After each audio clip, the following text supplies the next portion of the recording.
Pak, izin. Tadi saya ada pasien. Lalu saya mencoba menawarkan metapropolis. Ya. Setelah saya menawarkan, mereka tidak tertarik dengan metapropolis ini. Ya. Ya, saya mau tanya ke Bapak, apa sih kehebatannya ini metapropolis? Apa kelebihannya sehingga Bapak bisa menjual atau menjelaskan? Coba Bapak jelaskan kelebihannya. Jadi pada dasarnya begini, kalau orang hanya menawarkan tapi belum paham dengan baik, ya pasti tidak tertarik dong. Nah, untuk itu mungkin perlu diketahui tentang sejarah propolis.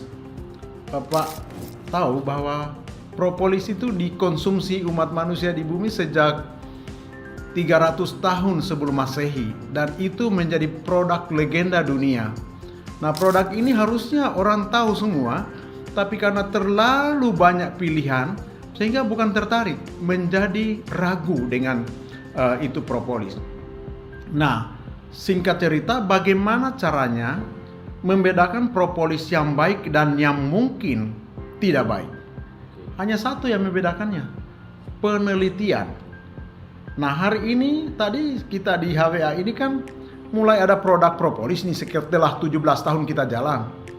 Pertanyaannya, apa yang membedakan dengan propolis yang lain? Pertama, penelitian kandungan bioaktif. Selama ini kandungan bioaktif yang ada itu tidak lebih dari 20-28 unsur bioaktif, sementara di metapropolis itu mengcover 45 bioaktif. Kebayang nggak 45 bioaktif itu seumur-umur belum pernah ada propolis begitu. Lalu pertanyaan saya, itu diambil dari mana bahannya? Nah, ternyata setelah kita telusuri diambil dari materi bahan itu dari 3 benua, Asia, Australia, dan Eropa. Dan di situ akhirnya ditemukan unsur bioaktifnya ada 45 unsur bioaktif, Pak. Nah, 45 unsur bioaktif ini belum pernah ditemukan di mana-mana.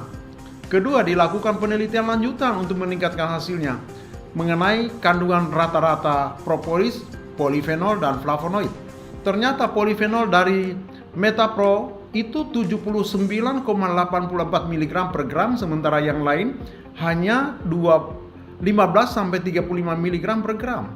Dan flavonoid 20 mg, 28,87 mg per gram untuk metapropolis, sementara yang lain hanya 2 sampai 10 mg per gram. Jauh sekali.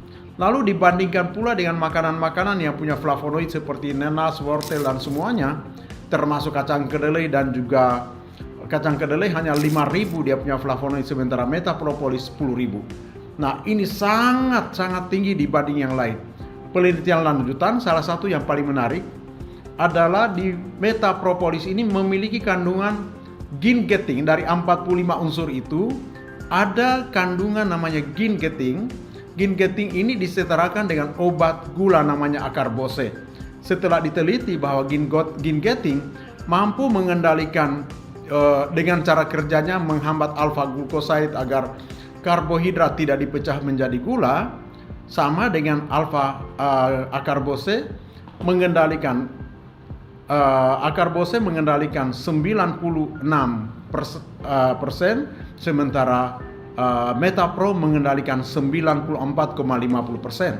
Jadi bisa dibayangkan, Pak, ini antara makanan dan obat hampir setara. Ya.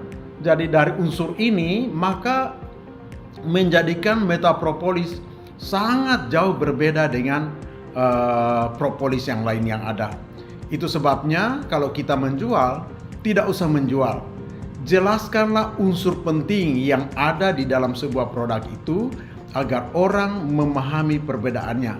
Maka dengan itu, maka nilai dari produk legenda akan muncul kembali. Itu sebabnya saya sangat menyarankan kalau orang yang masih getol makan karbohidrat tapi ingin terhindar dari gula, ya salah satunya makan metapropolis. Kalau ada orang yang imun sistemnya kurang baik, khususnya ISPA, sebaiknya makan metapropolis. Begitu, Pak. Ya, jadi besok-besok ya jangan tawarkan, jelaskanlah keunikan dari metapropolis, ya. Oke, sip.